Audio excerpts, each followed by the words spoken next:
Time to finish the rest of chapter 29.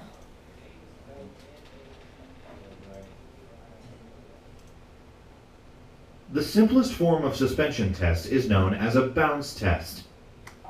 Lean heavily on the fender or place your weight on a bumper. Release it suddenly and watch what happens. If the vehicle rebounds continually, you will need to replace the shock absorbers. If the shock absorbers are performing well, the car will rebound only once, and then slowly return to its original position. While driving, the same test can be performed by stopping the vehicle suddenly from a very low speed. If the car bounces up and down a couple times when coming to rest, you need to replace the shock absorbers. Visibly inspect the shock absorber mounting points for security and corrosion, and note any wet-looking patches on the sides of the shock absorbers. This is a common indicator that the strut or shock absorber needs replacing because of a fluid leak. Pay particular attention to the top strut mounting during the bounce test. Place your hand on top of the mounting during the bounce test. Any noise or movement in the mounting could indicate the need to replace the component. If you do feel movement, hear noise, or see signs of leakage, report it to your supervisor.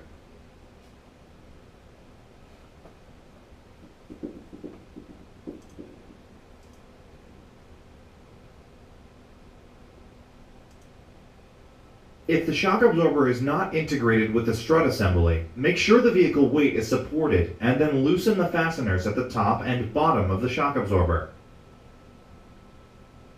Slide the shock absorber away from the mounting boss and remove it from the vehicle. Fit the rubber mountings to both ends of the shock absorber and fasten the unit on the vehicle. Fit the other half of the rubber mounts to the mounting boss and attach the fastener. Tighten the fastener to the manufacturer's recommended value.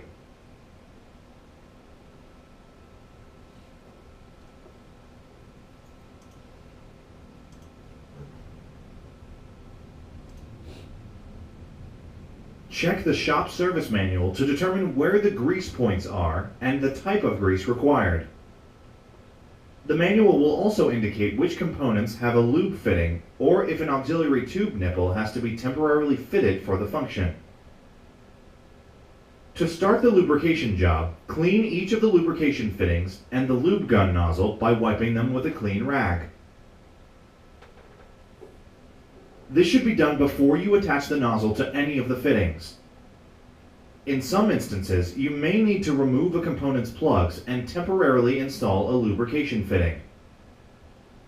After the component has been lubricated, you must reinstall the original plug. Now that you have cleaned the fitting and nozzle, push the lube gun nozzle over the fitting. The nozzle must completely cover the fitting to ensure the pressure of the gun forces the grease through the fitting into the joint. Add enough grease to see the seal or rubber boot rise slightly. Under no circumstances should you overfill a lubricated joint with grease. This can rupture the seal or rubber boot or bellows. Make sure that the grease does not leak out from around the nozzle end. If it does, check that the fitting has been properly cleaned so as to allow the nozzle to go all the way into the fitting.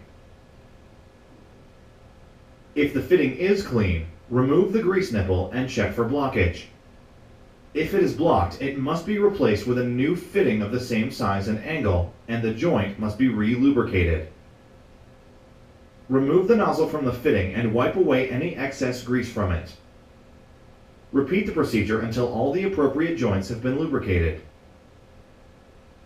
After you have completed lubricating all the appropriate joints and cleaned off any excess grease, it is appropriate to attach a sticker to the windshield. This will tell the owner when the service was carried out and when the vehicle could be due for any service.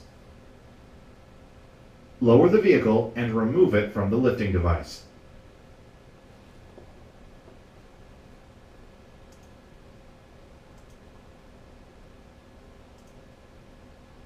If the shock absorber is part of the whole strut assembly, you will need to remove that first before you can replace the shock absorber. Strut assemblies can be attached to a vehicle in a number of different ways, so refer to the manufacturer's manual for the vehicle you are working on and follow the instructions on how to remove it.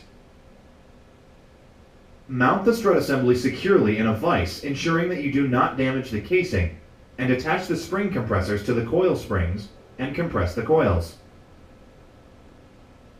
So is that a manual way of doing it like we did over there? Correct.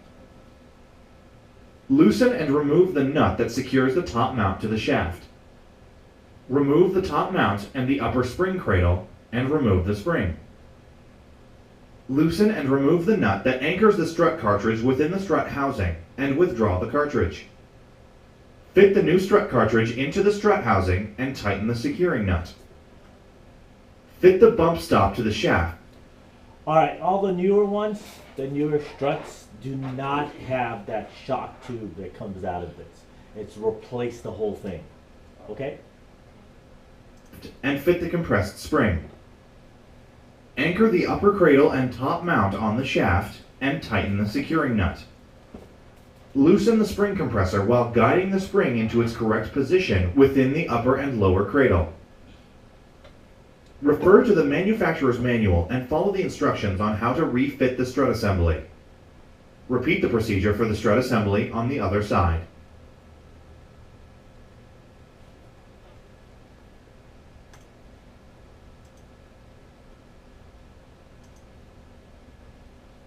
All wheels of a vehicle must be correctly positioned with the vehicle and with each other for the vehicle to drive and steer properly.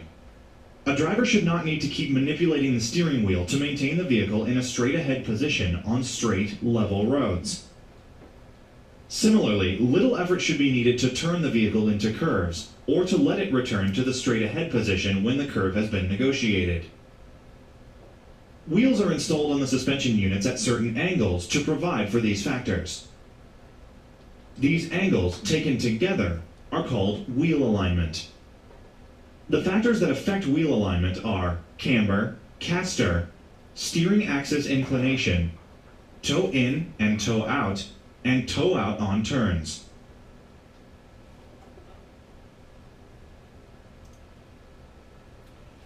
What is camber? Camber is the side-to-side vertical tilt of the wheel. It leans away from the center, means it's positive camber.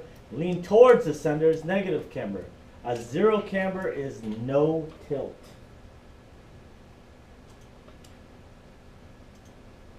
Camber is viewed from the front of the vehicle and is the angle of tilt of the wheel from vertical. A wheel that leans away from the vehicle at the top is said to have positive camber. A wheel that leans towards the vehicle is said to have negative camber. On earlier vehicles with narrow tires with a large diameter, large camber angles were used to bring the center line of road-road contact closer to the steering axis. It also ensured the vehicle weight was carried by the large inner bearing. On modern vehicles, however, tires are wider, but they are generally smaller in diameter, and large camber angles would produce excessive wear on the outer edges of the tires. The amount of camber is now reduced, so that most cars have what is called zero average camber to give long tire life.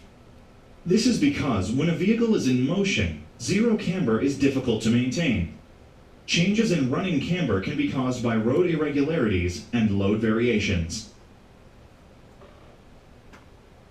So we blame VDOT and get our money back? Yes, that's a good idea. Especially if you're driving on South Mill or Military. Alright, caster is the forward or backward tilt of the steering axis from vertical. Backwheel tilt is a positive caster, and a forward tilt is a negative caster.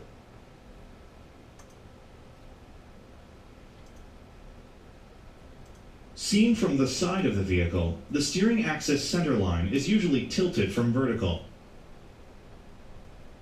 Caster is the angle formed by this line and a line drawn vertically through the center of the wheel. Backward tilt from vertical is positive caster. Forward tilt is negative caster. When a vehicle has positive caster, a line drawn through the steering axis center line meets the road surface ahead of the center line of the wheel. The tire contact point is behind the steering axis. When the wheel is turned to the right, the tire contact point is moved to the left of the direction of travel, and similarly for turning to the left.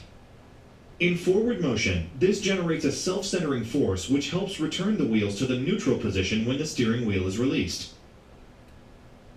The effects of positive caster can be seen in the motion of this furniture wheel.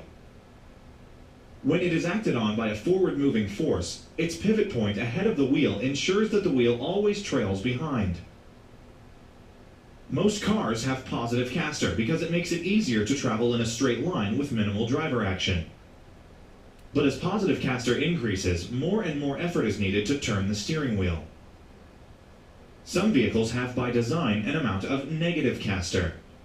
Generally, such vehicles would only operate at low speeds, as vehicles with negative caster can become unstable as speed increases. In all cases, the manufacturer's specification should be followed. Well, you have two hands on the wheel. That's not bad. SAI is the angle formed between the steering axis and the vertical. It's not adjustable and will provide self-centering of the front wheels and brings the pivot point close to center. SAI.